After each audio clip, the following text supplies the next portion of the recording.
High বন্ধুরা, আজকের আবার একটা নতুন রেসিপি নিয়ে চলে এলাম তোমাদের কাছে। খুব সহজ, খুব তাড়াতাড়ি। টিফিন এত তাড়াতাড়ি তৈরি হয়ে যাবে যে বাচ্চারা বলার আগেই তাদের সামনে হাজির হয়ে যাবে। তাই আজকের এই নতুন টিফিনটা তৈরি করলাম। তোমরা যদি কেউ এই রেসিপি চাও আমায় জানাতে পারো, আমি বলে দেবো বা ভিডিও দিয়ে দেবো তোমাদের কাছে। তোমরা কমেন্ট করে জানিও। দেখো, আজকের এই স্যান্ডউইচটা খুবই ভালো লেগেছে।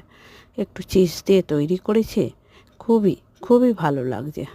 আর সবথেকে বড় কথা, এই ব্যস্ততার জীবনে সত্যি সত্যি বলতে কি খুবই তাড়াতাড়ি আর সহজ পদ্ধতিতে তৈরি হয়ে যায়। জলদি জলদি টিফিন হয়ে যাবে, তাড়াতাড়ি হয়ে যাবে, খাওয়ার ঝামেলাও নেই তৈরি করার বেশি।